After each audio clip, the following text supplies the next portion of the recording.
বিজ্ঞান আর প্রযুক্তি দুনিয়া মানেই যেন নতুন সব তথ্য আর আবিষ্কার ও উদ্ভাবন। হাল আমলের ডিজিটাল লাইফ, টেক দুনিয়া ও বিজ্ঞানের বিষয়কর সব তথ্য আর সংবাদ নিয়ে চ্যানেল 24 এর সাপ্তাহিক আয়োজন কন্ট্রোলেতে সবাইকে আমন্ত্রণ জানাচ্ছি। আমি সুরভি ইয়াসমিন। পৃথিবীর মতো আরও একটি গ্রহের সন্ধান পেয়েছে নাসা। পৃথিবী থেকে প্রায় 100 কোটি আলোকবর্ষ দূরের TOI 700 গ্রহটির তাপমাত্রায় পানি পাওয়ার সম্ভাবনা দেখছেন গবেষকরা। পৃথিবীর মতো আরও একটি গ্রহের সন্ধান পেল নাসা। মার্কিন মহাকাশ গবেষণা সংস্থা নাসা ঠিক পৃথিবীর মতো দেখতে আরও একটি গ্রহের সন্ধান পেয়েছে। পৃথিবী থেকে প্রায় 100 কোটি আলোকবর্ষ দূরের TOI 700 গ্রহটিতে এমন তাপমাত্রা এবং পানি বিরাজ করছে যা প্রাণ বিকাশের উপযোগী। বিজ্ঞানীরা দাবি করেছেন TOI আকারে পৃথিবীর প্রায় 90%। এটি নিজের কক্ষপথ পূর্ণ করতে সময় নেয় মাত্র 28 দিন, যেখানে পৃথিবী সময় নেয় 365 দিন। নাসার বিজ্ঞানীরা আরও বলছেন, পৃথিবীর মতো বাসযোগ্য গ্রহের খোঁজে এই আবিষ্কার একটি মাইলফলক হয়ে থাকবে। এর আগে 2020 সালেও TASS অন্য আরেকটি নক্ষত্রকে কেন্দ্র করে ঘুরতে থাকা গ্রহ আবিষ্কার করেছিল, যা অনেকটাই পৃথিবীর মতো। যুক্তরাষ্ট্রের ক্যালিফোর্নিয়ায় অবস্থিত নাসার জেট প্রপালশন ল্যাবরেটরি এক বিবৃতিতে বলেছে, আমরা মহাবিশ্বে যে কয়টি সোলার সিস্টেমকে জানি যেখানে এমন বাসযোগ্য গ্রহ থাকতে পারে, তবে তার মধ্যে এটি একটি।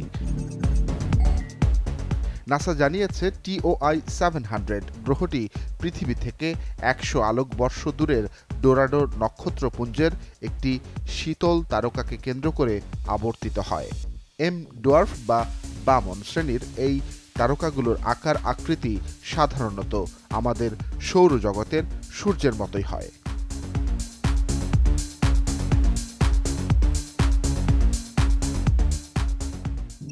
এবারে বিজ্ঞান ও প্রযুক্তি দুনিয়ার আরও কিছু ঘটনা এক ঝলকে চলুন দেখে আসি।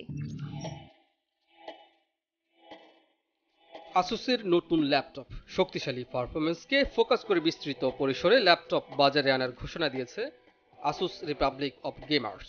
নতুন ROG Strix Scar 18 ডিজাইন করা হয়েছে গেমারদের কথা মাথায় রেখে। এটি প্রথম ROG ল্যাপটপ যাতে 18 ইঞ্চির নেবুলা ডিসপ্লে এবং ম্যাক্সিমাম QHD 240 হার্জ স্পেক। এছাড়া ROG Strix Scar পাওয়া যাবে 16 বা 17 ইঞ্চি মডেলে। 16 ও 18 ইঞ্চির মডেলগুলো আসছে 13 প্রজন্মের ইন্টেল 24 কোর সহ i9-13980HX প্রসেসরে।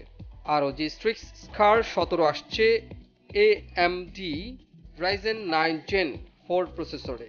সব Strix মডেলে উন্নত অপটিমাস সহ NVIDIA GeForce RTX 14 সিরিজের ল্যাপটপ GPU থাকছে। বাজারে আসবে OnePlus-এর ট্যাব। চীনের বাজারে সম্প্রতি OnePlus 11 উন্মোচন হয়েছে। চলতি বছর প্রতিষ্ঠানটি বাজারে আরও কিছু ডিভাইস আনবে বলে প্রত্যাশা বিশ্লেষকদের। তবে এগুলোর সবই যে সেলফোন হবে তা নয়। তথ্য রয়েছে ডিভাইসগুলোর মধ্যে ট্যাবলেটও রয়েছে। প্রতিবেদনে বলা হয়, শীঘ্রই ডিভাইসটি ভারতের বাজারে আসতে যাচ্ছে। OnePlus ট্যাবলেট বাজারজাতের প্রকল্পটিকে অ্যারাইস নাম দেওয়া হয়েছে। ধারণা করা হচ্ছে ডিভাইসটি OnePlus ট্যাব বা OnePlus Pad নামে বাজারে আসবে।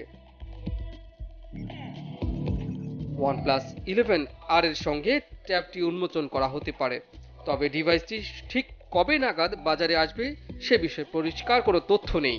বিশ্লেষকদের ধারণা আগামী জুনে এটি প্রকাশ্যে আসতে পারে। নিজস্ব ডিসপ্লে নিয়ে আসছে অ্যাপল। 2024 সাল নাগাদ মোবাইল ডিভাইসে নিজস্ব ডিসপ্লে ব্যবহারের পরিকল্পনা নিয়ে অগ্রসর হচ্ছে অ্যাপল। স্যামসাং ও LGর মতো প্রযুক্তি অংশীদারদের উপর নির্ভরতা কমানোর পাশাপাশি নিজস্ব প্রযুক্তি ব্যবহারের চেষ্টা হিসাবে এ উদ্যোগ নিয়েছে প্রতিষ্ঠানটি। এছাড়া আগামী বছরের শেষ নাগাদ অ্যাপল ঘড়ির ডিসপ্লে পরিবর্তনের পরিকল্পনা রয়েছে তাদের। আইফোন সহ অন্যান্য ডিভাইসেও উন্নত সংস্করণের OLED এবং মাইক্রো LED প্রযুক্তি সংস্করণের পরিকল্পনা রয়েছে এটির। তবে এ ধরনের পরিবর্তনগুলো মূলত অ্যাপলের বাইরের কোম্পানির উপর নির্ভরতা কমিয়ে স্বদেশি যন্ত্রাংশ প্রতিস্থাপনের ব্যাপক প্রচেষ্টার অংশ, যা কোম্পানিকে এর পণ্যগুলোর নকশা ও সক্ষমতার উপর আরও নিয়ন্ত্রণ প্রতিষ্ঠার সুযোগ তৈরি করে দেবে।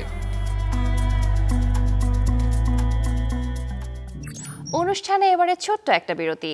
উদ্ভাবন ও গ্যাজেট দুনিয়ার নানান খবর নিয়ে ফিরছি একটু পরে।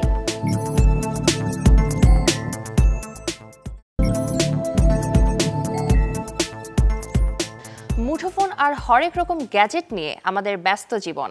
সেই ব্যস্ত ডিজিটাল লাইফে আরও তথ্য ও সংবাদ নিয়ে সবাইকে আবারও আমন্ত্রণ জানাচ্ছি কন্ট্রোলে অনুষ্ঠানে।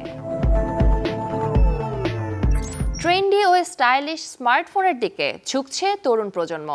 তাদের কথা মাথায় রেখেই বাজারে মোবাইল ফোন নির্মাতারা আনছেন নিত্য নতুন সব ট্রেন্ডি ও স্টাইলিশ ফোন। ট্রেন্ডি ও স্টাইলিশ স্মার্টফোন হিসেবে বাজারে এসেছে ভিভো Y16।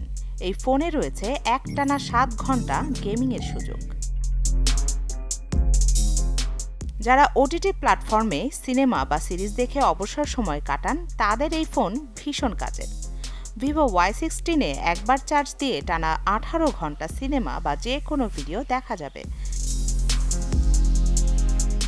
একবার চার্জে নিরবিচ্ছিন্নভাবে টানা 22 ঘন্টা গান শোনা যাবে ভিভো Y16 স্মার্টফোনটি দিয়ে। Y16-এ রয়েছে ডুয়েল রিয়ার ক্যামেরা সেটআপ। রিয়ার ক্যামেরায় আর্টিফিশিয়াল ইন্টেলিজেন্স সহ 13 এবং 2 মেগাপিক্সেল ক্যামেরা ব্যবহার করা হয়েছে। সেই সাথে 5 মেগাপিক্সেলের ফ্রন্ট ক্যামেরা ব্যবহার করা হয়েছে।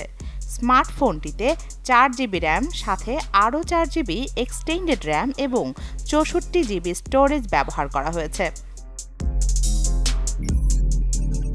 এতে করে যে কোনো ধরনের ঝামেলা ছাড়াই ফোনে সব অ্যাপ ডাউনলোড করা যাবে। স্টেলার ব্ল্যাক ও ডিজলিং গোল্ড এই 2 রঙে পাওয়া যাচ্ছে ভিভো Y16। অনেকেই আসল বা নকল ওয়েবসাইট চিনতে পারেন না, তখনই তৈরি হয় সমস্যা। তাই তথ্য জানার জন্য কোনো ওয়েবসাইটে ঢোকার আগে ভালোভাবে যাচাই করে নিন যে ওয়েবসাইটটি আসল নাকি নকল। খুব সহজে কিন্তু আসল ও নকল ওয়েবসাইট চেনা যায়। যারা নিয়মিত বিভিন্ন ওয়েবসাইট ভিজিট করেন তারা একটি বিষয় নিশ্চয়ই জানেন যে ওয়েবসাইটে ঢুকতে আপনার মেইল আইডি চাওয়া হয়। পরবর্তীতে যেন তাদের বিভিন্ন সুযোগ সুবিধা এবং অফার সম্পর্কে আপনাকে জানাতে পারে। তবে এর মাধ্যমে প্রতারকরা হ্যাক করতে পারে আপনার মেইল আইডি, চুরি করতে পারে ব্যক্তিগত তথ্য। ভুয়া ওয়েবসাইটের সাহায্যেই ছড়ানো হয় প্রতারণার জাল, যদিও এই ওয়েবসাইটগুলো আসল ওয়েবসাইটের মতোই দেখতে হয়। অনেকেই আসল বা নকল ওয়েবসাইট চিনতে পারেন না, তখনই তৈরি হয় সমস্যা। তাই তথ্য যাচাই করার জন্য কোনো ওয়েবসাইটে ঢোকার আগে ভালোভাবে যাচাই করে নিন যে ওয়েবসাইটটি আসল না নকল। খুব সহজে কিন্তু আসল ও নকল ওয়েবসাইট চেনা যায়। প্রথমে ওয়েবসাইটটিকে ভালোভাবে লক্ষ্য করুন। ওয়েবসাইটে যাওয়ার পর যদি যোগাযোগের ঠিকানা, ফোন নাম্বার বা কাস্টমার কেয়ারের নাম্বার দেখতে না পান তাহলে বুঝবেন সেই ওয়েবসাইটটি ভুয়া। ডোমেইন নেম ভালোভাবে দেখুন। যখন একজন ব্যক্তি বা কোম্পানি একটি ওয়েবসাইট তৈরি করে তখন তাকে ডোমেইন নেম কিনতে হয়। প্রতিটি ওয়েবসাইটের একটি আলাদা ডোমেইন নেম রয়েছে। যদি একটি ওয়েবসাইটের ডোমেইন নেম অন্য ওয়েবসাইটের মতো হয় তাহলে বুঝবেন যে এই ওয়েবসাইটগুলোর মধ্যে একটি ভুয়া বিষয় রয়েছে। সেক্ষেত্রে কোম্পানি সম্পর্কিত সব তথ্য ভুয়া ওয়েবসাইটে থাকবে না। তালা চিহ্ন আছে কিনা দেখে নেবেন লিংক খোলার পর।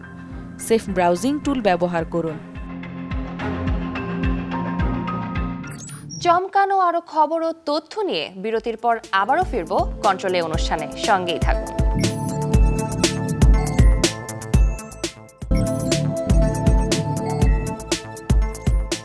বিজ্ঞানের বিস্ময়কর সংবাদ আমাদের চমকে দেয়। প্রযুক্তির নানান গ্যাজেট আমাদের জীবনকে সহজ করে দিচ্ছে। সেই সব সংবাদ নিয়ে চ্যানেল 24 এর আয়োজন কন্ট্রোলেতে আরেকবার আমন্ত্রণ।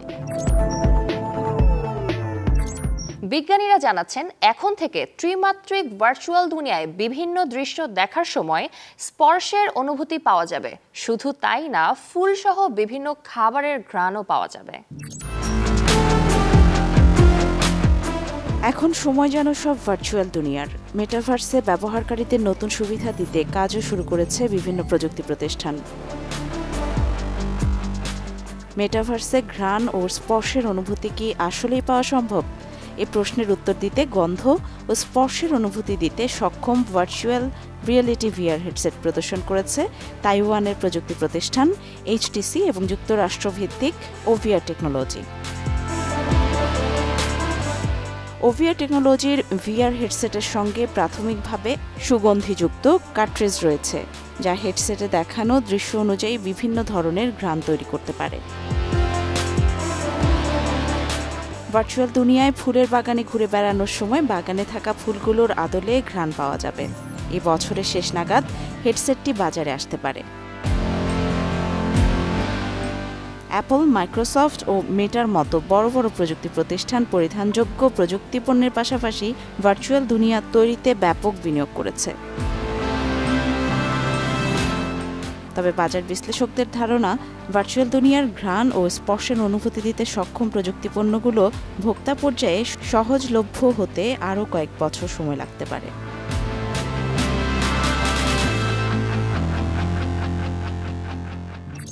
এখন কিশোরদের পাশাপাশি শিশুদের জন্য তৈরি হচ্ছে নানান ভিডিও গেমস। লিল গেটর নামের ভিডিও গেমটি শিশুদের মধ্যে ব্যাপক সাড়া ফেলেছে।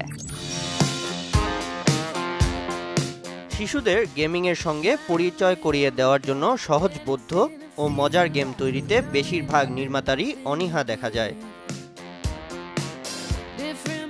এর মধ্যে লিটল গেটর গেমস ব্যতিক্রম।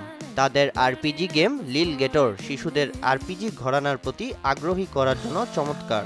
গেমটির পটভূমি বনের পাশের একটা ছোট্ট শহর। সেখানে মূল চরিত্র লিল গেটর ও তার পরিবার বাস করে। গেটর তার বড় বোনের সঙ্গে খেলার চেষ্টা করছে, কিন্তু বোনের সময় একেবারেই নেই। সেখান থেকেই গেম শুরু। লিল গেটরের সবচেয়ে পছন্দের video game legend of hero. গেমের হিরোর মতোই নিজেই অ্যাডভেঞ্চার করবে বলে সে বেরিয়ে পড়ে। ছোট শিশুর কাল্পনিক খেলাকে ঘিরেই তৈরি করা হয়েছে এই গেম, তাই বড়দের কাছে অতিরিক্ত সরল মনে হতে পারে, কিন্তু মাথায় রাখতে হবে গেমটি শিশুদের জন্য তৈরি। প্রথম কিছু মিশন থাকবে খুবই ছোটখাটো। খেলনা, তলোয়ার, ঢাল ও ক্যাপ জোগাড় করা, বন্ধুদের সঙ্গে কথা বলে এলাকা সম্পর্কে জানা। এরপর নতুন এলাকায় ঘুরে আরও মিশন বের করার মধ্য দিয়েই প্রথম ঘন্টা কেটে যাবে। এরপর আছে নানা ধরনের শত্রু পরাস্ত করার মিশন, রসদ জোগাড় করার কোয়েস্ট আর নতুন সব যন্ত্রপাতি জোগাড় করার চেষ্টা। গেমটি ছোটদের জন্য হলেও আরপিজি ঘরানার। গেমটি চালাতে তেমন কোনো শক্তিশালী পিসি লাগবে না, তবে অন্তত 3 gigahertz processor, 4 gigabyte RAM, 2 gigabyte GeForce GT 740 বা 1 গিগাবাইট রেডিয়ন এইচডি 5770 জিপিইউ ও 500 মেগাবাইট জায়গা লাগবে। গেমটির অন্যতম বড় আকর্ষণ চরিত্রগুলোর মধ্যে কথোপকথন। গেমের মধ্যেই মেসেজিংয়ে গ্রুপ চ্যাট হোক বা মুখোমুখি, চরিত্রগুলোর সঙ্গে দুষ্টামি করেও সময় কাটিয়ে দেওয়া যাবে অনেকক্ষণ। গেমটির গ্রাফিক্স ও সাউন্ড ডিজাইন অনেকটাই কার্টুনের মতো। উজ্জ্বল রং ও লাইটিং গেমটির পরিবেশকে করেছে খুবই প্রশান্তিদায়ক। মন ভালো করে দেওয়ার জন্য গেমটি শুরু করাই যথেষ্ট। গেমটির দৈর্ঘ্য খুবই কম। শিশুতোষ গেম তেমন লম্বা হবে না, সেটাই স্বাভাবিক, তবে আরও কিছু বাড়তি চ্যাপ্টার যুক্ত করা যেত সহজেই। এই ছিল এই সপ্তাহের কন্ট্রোল এর আয়োজন। আসছে সপ্তাহে একই সময়ে দেখা হবে চ্যানেল 24 এর পর্দায়। আপনার সন্তানকে ইন্টারনেটের ব্যবহার ও নেতিবাচক দিক সম্পর্কে সচেতন করুন। আগামী প্রজন্মের কাছে সঠিক তথ্য পৌঁছে দেওয়ার প্রত্যাশায় শেষ করছি আজকের আয়োজন।